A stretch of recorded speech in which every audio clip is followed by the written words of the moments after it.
The promise of virtual reality is enormous. Just put those goggles on, go nowhere, and you can be transported anywhere. Try to imagine 10 years ago. Try to envision the way we use cell phones today. It's impossible. The same is with virtual reality. If you can dream it, VR can make it. What is the marketer's wildest dream? Anyone from marketing can help me out on that? No? So what are you dreaming about when you think of your consumers? Okay. How would it be if you could peek into your customers' brains and see and understand their behavior? What did you look for? How would it be if you knew exactly why customers pick your products and why customers love your products, and why are there still others that buy from the competition? So we're going to talk about this in the next few minutes. As you probably know, today's retail faces a lot of problems. And one of the major problems comes from the fact that a huge amount of new products are delisted every year. Some say it's 85%, some have different numbers. And the main problem comes from the fact that consumers, our behavior is driven by heuristics and habits. And those are hard to change. If you want to become a regular consumer or a repeat buyer of a new product, first you have to break your habit of buying the old product, and you have to build a new habit. And that carries a cognitive burden with it. For some products like chocolate bars or,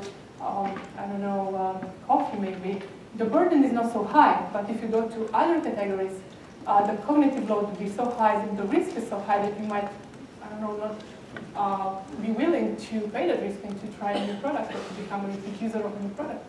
And that's one of the reasons for which we have less than 3% of new products that reach first-year sale of more than $50 million. That's a benchmark for a successful launch. And we have other around 75% of products that barely sell around $7.5 million. And those are the ones that get delisted. A couple of months ago, we did a study in the Netherlands. The objective was to see what is the impact of different communication channels on people's in-store reaction. So we had around 110 people. We had a bit more, but some of them just dropped off. We split them in 4 groups. And we told them to enter the store, and they were told that we are interested to see how they can navigate around. We are actually studying promotion for a beer brand that was rather unknown on the market, but participants didn't know that. So what we wanted them when we designed the study, we wanted them to be in a forced choice situation. That means we wanted them to really evaluate the products. Because we found from another study that we did before that when people found their favorite brand, they just grab it and go away. They didn't pay attention to the shelf anymore.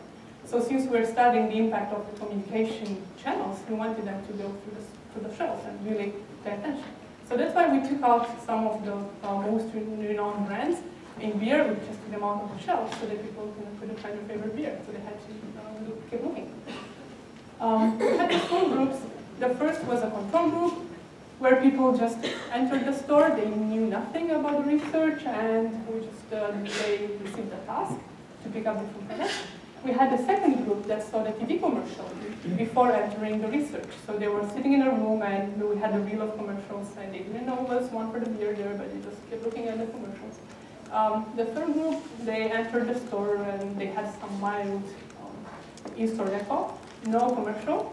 And the fourth group had an in-store experience. They had music, the store was highly branded, and they could see the beer like everywhere it was in their face. Participants were asked to enter the store, and they were given some tasks to pick up chips, a beer, and a bottle of wine. And they're just free to look around, take their time. Some of them got lost, and they went, oh, I didn't find it, what is it? So I had to to guide them, because we're also seeing what where they work. And through this platform, we are able to know exactly where people are at different moments in time. So we also have we're able to trace their journey to the store. Who do you think about the study here more? Which of the groups? Well, I don't know if it's a surprise or not, but the first group, the ones that had a history experience, they bought 3 times more than the other groups. Almost 37% of people in this group bought that beer that we're researching. Again, it was not a known beer on the market. They probably never heard of it, and for sure they weren't, brand loyal to the beer. So, and also sales for the beer was double than sales for other brands from that category. There was fresh beer. They were more renowned than our beer that we're looking at. And the most interesting thing came when we realized that people actually were not consciously aware of the fact that there was an history experience. We had exit interviews afterwards, and people asked them, how did you like the store, how did you like, what did you purchase, and stuff like that. And when we asked them about the music, did you like the music? And they were like, oh, there was no music. And there was only one person that kind of recalled the experience, but she couldn't recall the brand. So actually, what we saw is that the people had the outcome, the purchasing was there in a higher amount than compared to the other groups. We had for the other groups like 10%, 11% of people that purchased the beer. But on the other hand, they were not aware of the fact that they were exposed to some communication and they were maybe interacting, with the surrounding. And the second group that saw the commercial, the shopping outcome was the same as for the control group. Around 10% people bought the beer, and they didn't really recall it, didn't recognize it. I'm going to go very, very fast through the EEG results we had. This is a simulation of the show. So the challenge here, compared to traditional neuromarketing, if you can say traditional neuromarketing research, comes from the fact that we don't have a linear stimulus. So when you do neuromarketing research and you have a TV commercial or print or something, everybody looks at the same thing, and you know pretty sure exactly what people are looking at every moment in time. But here, people are free to choose their own path, and some might stay longer and some might stay shorter. And some of them might not even get to the beer that you're looking at, or you're interested in, because they didn't get so far. So then, this is the challenge that we had to face when we designed our algorithms and we did the analysis, to take into account different patterns that people had and different reactions, different behavior that they had in store. But that's also the beauty of it, because people are free to do whatever, so they don't feel constrained. They actually feel like it's close to real setting.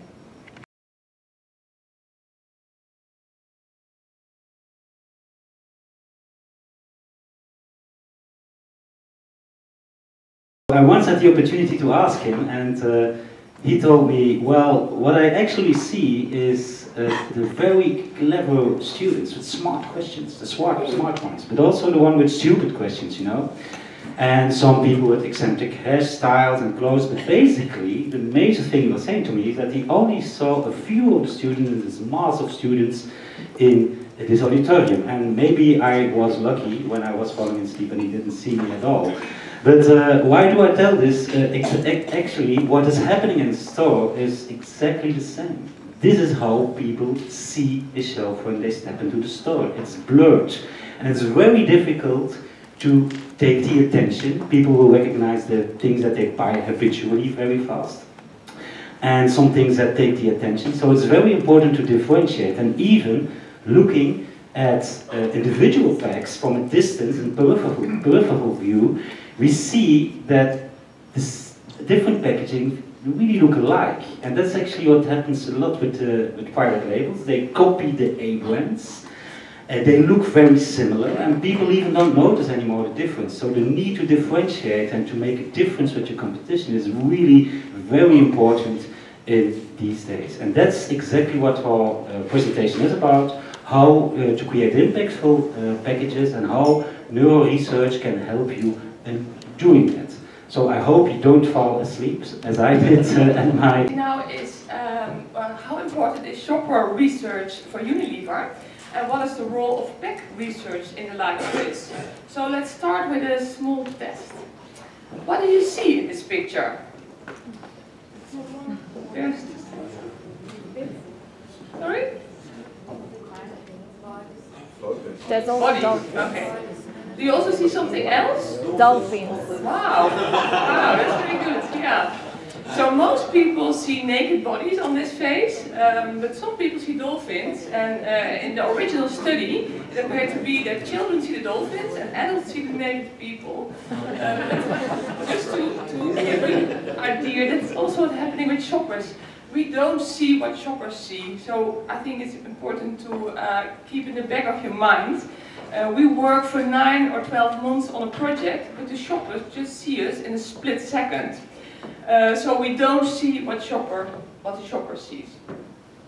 And it's very hard out there. Our brands must stand out, because we know that most shoppers buy the first product they interact with, and it's very hard to stand out from the shelf.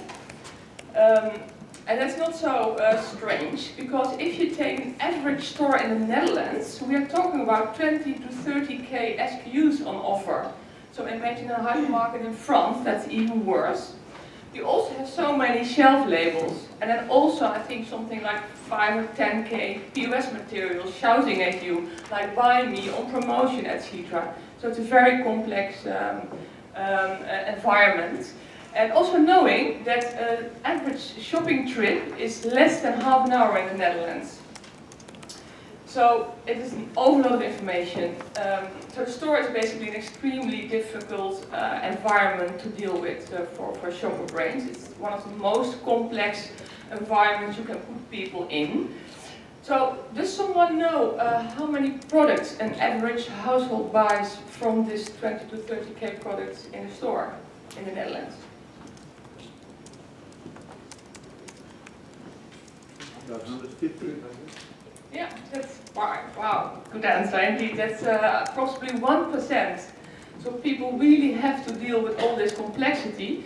And also senior marketeers ask us quite often, we work on very complex strategic marketing projects, but it's so hard to stand out in store. It's such a big deal to perform with our brands there. So yeah, how can we help them?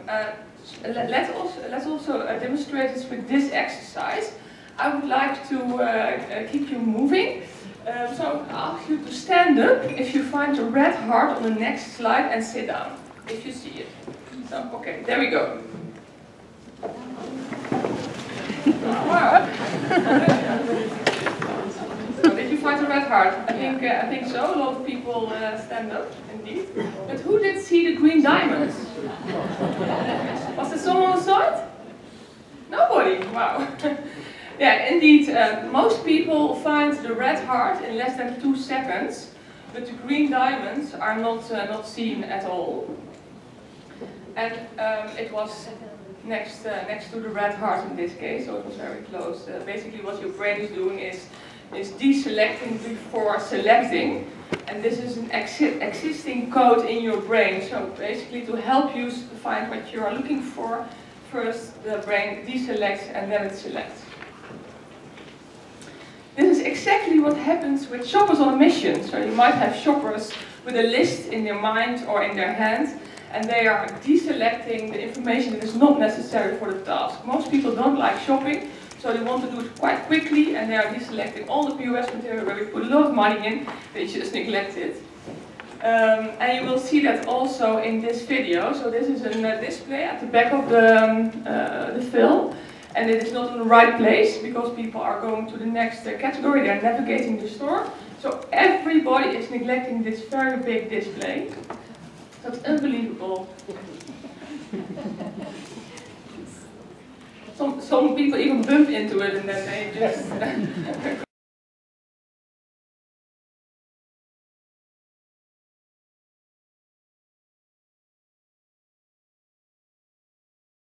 It's only a matter of how much of the emotions. Another striking thing is the blue one is not able to activate our reward center, which is here, and the red one apparently is able to activate the reward center. So the client said to me, how? Why? I said, I don't know, but I would rather have a song activating our reward center than having a song that doesn't do that. Another thing is here, these are not our ears, these are the areas of Wernicke, which are more active here than here. So apparently the brain tries to give an interpretation on a 30-second instrumental, nothing value song. So it's quite interesting to see how the brain copes with the music. Obviously, client used this better performance. Another study we did is 23 radio commercials with a sound logo compared to 23 radio commercials without a sound logo.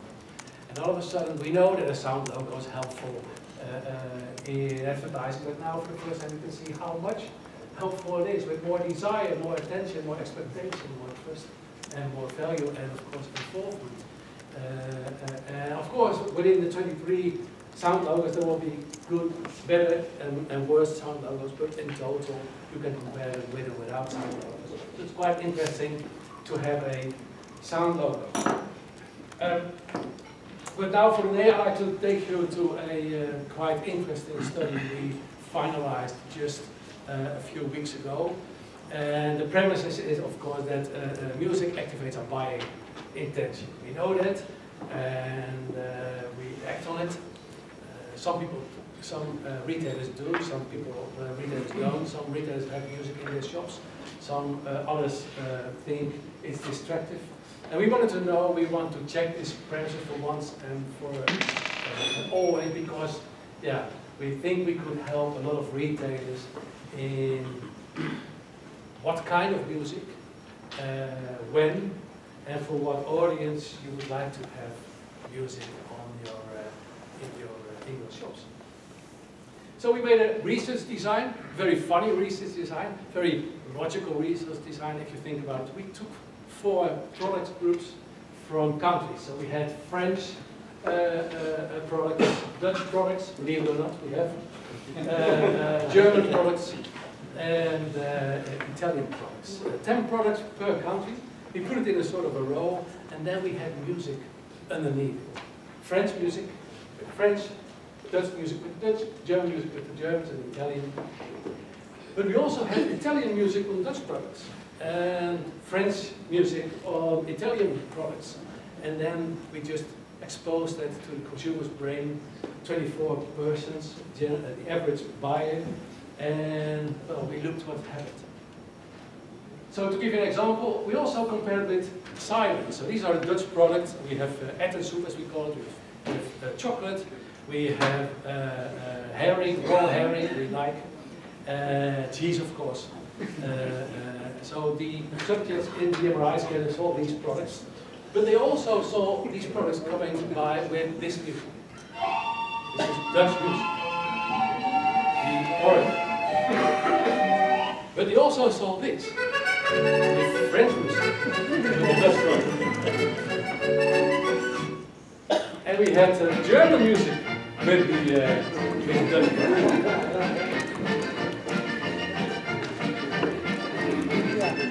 Now maybe you feel funny is that what we also always thought is that music adds to the positive emotions, but for the first time we saw, and maybe for the first time ever, we saw that that's not the case. The correlation with effectiveness is more or less the same with silence and congruent music. But the funny thing is that the irritation, the annoyance, is lower. And that's quite an interesting view, because that would say that music takes away the annoying emotions when we do shopping or when we are confronted with shopping products. Now, can we prove that? Yeah, well, maybe to look to at congruent and non-congruent music. So the French products with the Italian songs, or the French music with the German songs, and then something else happens. The correlation with effectiveness when we have Dutch products with Dutch songs is, as you saw earlier, very high, and the correlation with annoyance is low. But if you have incongruent music, then all of a sudden the sales intention leaves, or the buying intention leaves, and the annoyance is lifted up. So if you use the right music, all of a sudden you get emotions as a gift. Emotions like desire, lust, expectation, and value getting higher. And as we've seen, the anger is getting lower. So this is how you could, well, prove that yes, music adds to the quality of your activation of sales, but it doesn't come because the positive emotions are evoked more. It is related to the avoidance of negative emotions. And then the question, of course, is what does that mean? If I would wrap that up, then the final sum of the conclusion is that music activates the buying intention by diminishing the negative sentiment. And then, of course, there is a question like, what does that mean for your client's purchase intention? And what would that mean for your brand? Which music would fit your brand? That's the next study we want to do. This study is going to be done at the end of this year, end of November, December. We are going to do it in cooperation with the NMSBA, and we are looking for 3 participants, 3 brands, 3 retailers who are able to experiment with us. It's free, which is interesting. The learnings will be tremendous, but the catch is that we would like to compare our outcome with the real shopper's experience. So who is able to have, let's say, 12 shops without music and 12 shops with music, or 12 shops with congruent music and 12 shops with incongruent music. And what we are hoping to offer you is to show that some brands need some specific music. You could bring in your own music, you could bring in your own premises, like we need classical music preferred over pop music.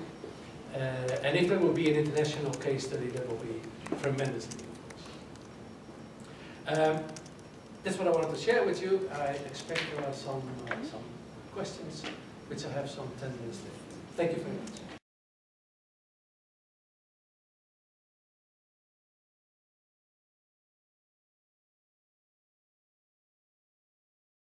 I think we all know that it has happened before, that we got seduced by our eyes. So that is possible. A short movie from Philips to illustrate this. When it comes to shopping, we're all consumers. But as we shop today, the retail landscape is changing around us. There are many factors driving this change. The dramatic growth in mobile devices and services alone means that consumers are now more than ever in charge. They decide how they shop, when they shop, and where they shop. A customer's journey no longer necessarily starts and ends in a physical store. This multi-channel behaviour presents retailers with a challenge. They want to keep shoppers coming to their stores. But how can they do that most effectively? Why do we like one store more than another? What draws us in? What makes us want to stay? In this dramatic changing landscape, ambience and product presentation become crucial. How do you create that ambience and change it when you need to? How do you display products in new attractive ways? The answer is quite simple. It's something that's been proven to fascinate people throughout history. The magical interplay of light, shade, colour and sparkling brilliance. Light can do so much. It affects our emotional behaviour. It excites us, delights us, invites us. And now new LED lighting technologies mean we can do more with light than ever before. Working with retailers, we at Philips Research are looking for the best combination of ambience and product presentation. Creating different atmospheres with light, responding quickly to changing needs, to reinforce brand identity, for instance, or to reflect the changing seasons. Creating stage for products and people, a place where shoppers can live out their aspirations, and products can star in their very own show. A place where goods are shown off the way the designer intended, enhancing colours, revealing texture, unleashing sparkle and crispness, and showing true form. Philips Research is continuously exploring ways to unlock the full potential of LED for retail, so that stores can become, once again, places we all love to be.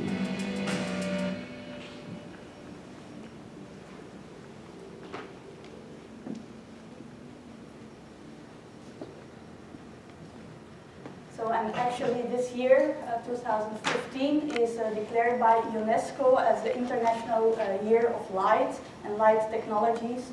And there's a lot going on in light technologies.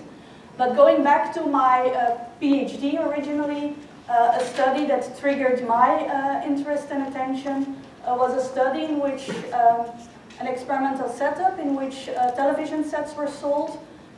There were two experimental stores. The one had a red background and the other one had a blue background.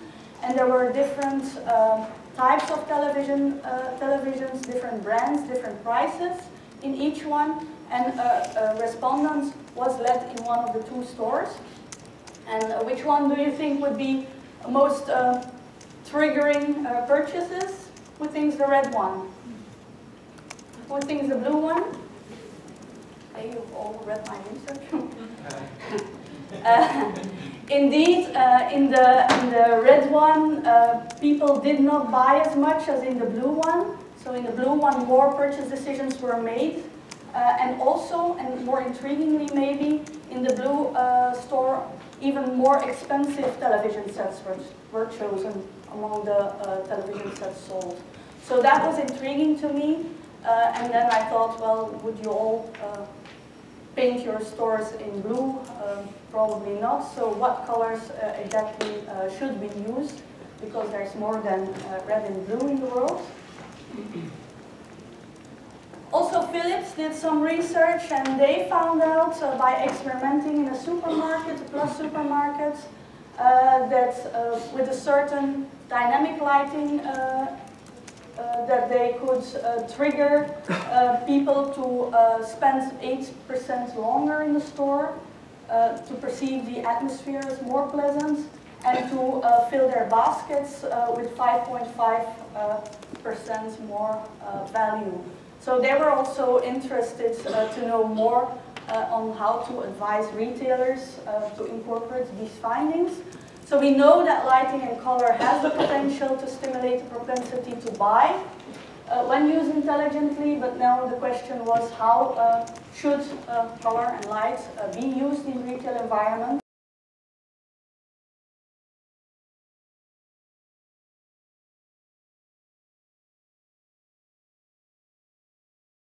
Shoppers and consumers.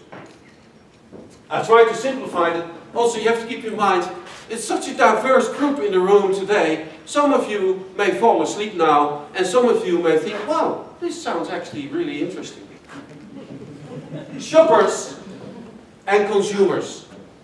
In my world, shoppers are the persons selecting and paying for the products. And consumers are using or consuming the products. So what is the trigger on the other side? Well, the trigger is, of course, communication at the moment of truth. And the moment of truth is in a store or online. So don't mix it up. Don't mix those two things up. They're two completely different kind of triggers. Because consumers, they have brand engagement. You have to keep in mind, the toy industry is very much wish list driven.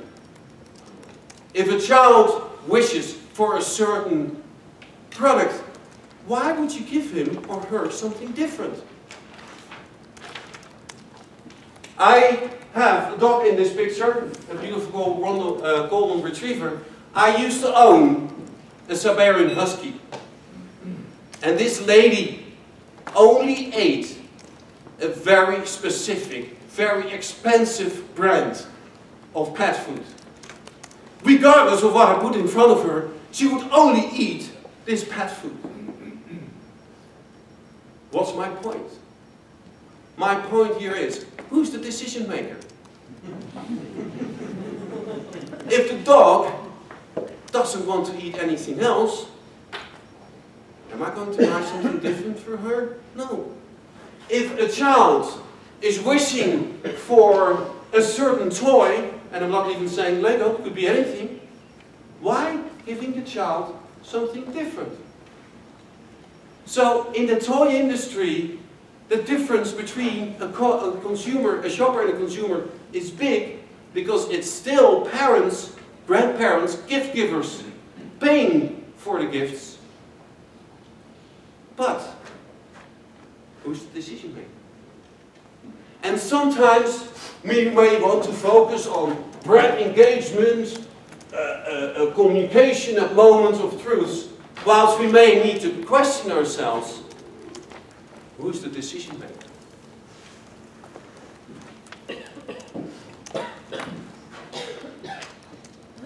You're all still awake? I've tried to simplify this model. On the bottom, you see the consumer. On the top, you see the shopper. And on the left, you see touch points from main shopper touch points to main consumer shop points. Actually, I'm pointing it the other way around. Shopper, consumer. I see you all taking pictures. I'm going to share my presentation, so I'll make sure I smile when you make the picture. So, there's so many different touch points. Some differ, some are the same. When you look at the consumer, funnily enough, catalogs, the just simple printed catalogs, are still immensely important and popular. Good old printed media. But our catalog, you can download an app, and when you scan some of the pictures, the pictures come alive in a 3D animation. So yes, we will add certain gimmicks to the catalog to still make it even more relevant. But I am not going to describe all these icons, apart from TVC, TVS. TVC stands for TV commercial, and TVS stands for TV series. We as Lego produce an enormous amount of TV series for Cartoon Network, Nickelodeon, and this is our way to engage kids into our brands. Now, I put social media towards the shopper, because officially children are only allowed to sign up at social media at the age of 13. We know, without any exception, children are at social media at a lower age as well. But again, formally, I have to put it on the shopper box. Anyways, the point I'm trying to make with this overview is, when you look at the path to purchase, there's many different touch points. In fact, I could have put double the amount of touch points on this slide, but I didn't want to confuse you. Each one of these touch points has their own role, their own specific role to play. It's not like 30 years ago. You put an ad in a newspaper, you put an ad on TV, and there you go. Open the door to your store, welcome into our store. It's not like that anymore, ladies and gentlemen. Each one of these touch points have to, at this site, either engage or make people purchase at the moment of truth. The most important thing to remember here is that both shoppers and consumers expect a seamless experience. These shopper touch points, or these touch points, are not standing on their own. They have to seamlessly fit together in order to bring and deliver the brand experience we want. Online, in-store. In some industries, in-store or online is already larger than in-store. Think about Blockbuster. They're bankrupt. No business. Why? Everybody's downloading. Netflix, whatever.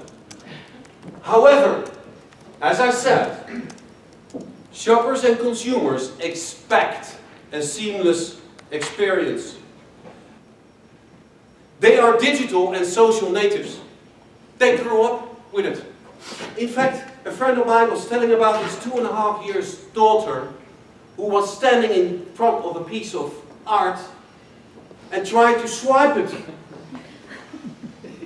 Because this is the swipe generation, ladies and gentlemen. We are digital immigrants.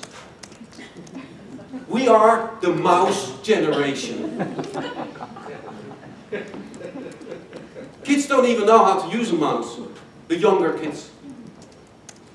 And so you have to keep in mind that they are so much growing up with digitalization and tablets, etc., etc., etc., that they don't know otherwise. They think a piece of art on the wall, you can swipe it away to see what's next. They are also always on, and when I say on, it's on, 24/7. They are always informed, and they're always connected.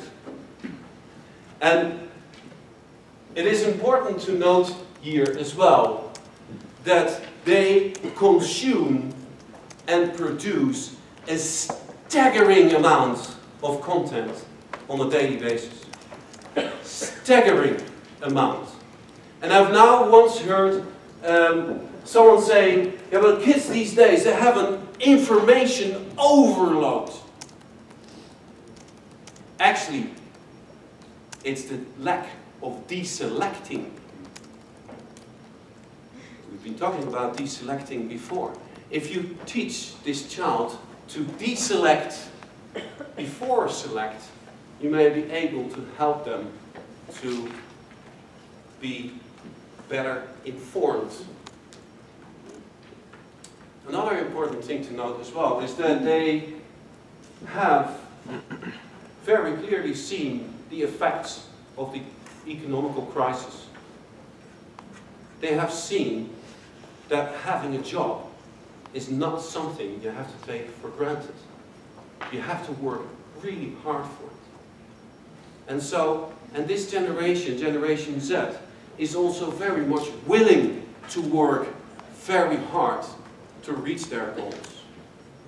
One thing that I've not put on this slide is that they are also overprotected. In fact, in Denmark, they're called the curling generation.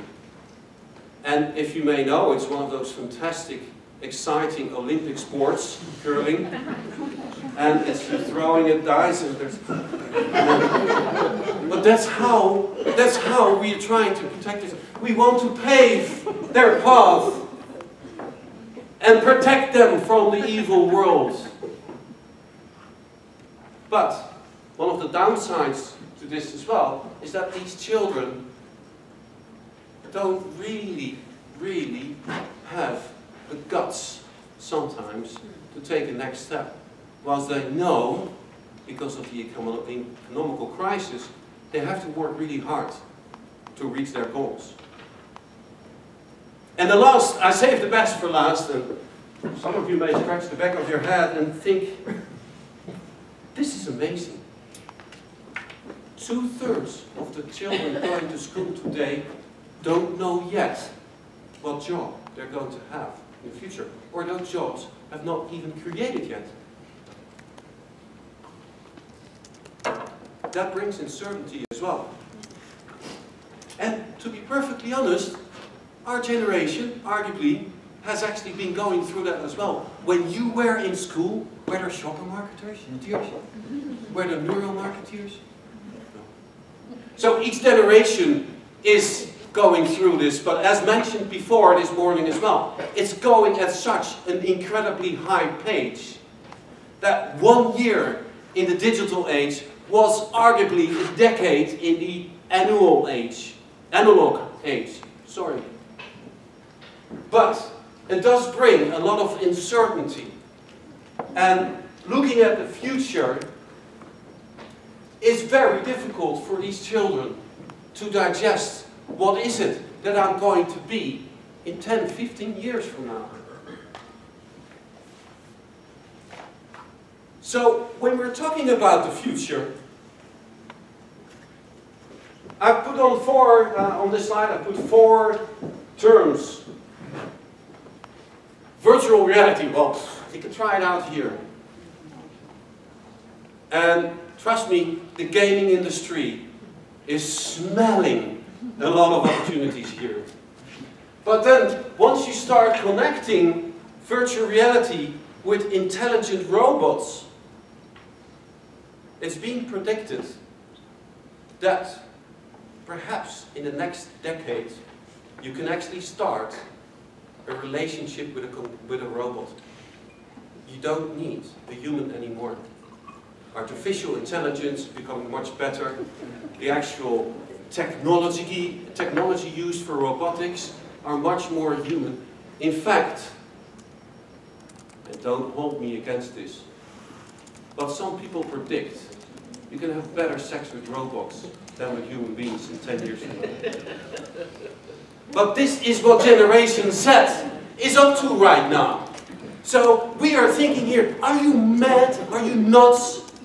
These children think, yeah, makes sense. In fact, via virtual reality, you can already, on a distance, via webcam, do some really strange stuff, trust me. But our generation may have ethical objections against the things that I've just mentioned to you before. Generation Z thinks it's pure normal. They expect to grow in this new era. Implants. Yeah, and it's the reality already. And we may say, implants. Is science going to take over my body? Is science going to take over my life? Not in a million years. I want to have something injected in my body that's controlling my body and mind. But trust me, ladies and gentlemen, this is going to be common practice whilst we are still alive. And I don't dare to put a year on it. But trust me, when toy brands are looking at these subjects, they always have to be very careful and protect the builders of tomorrow. Thank you.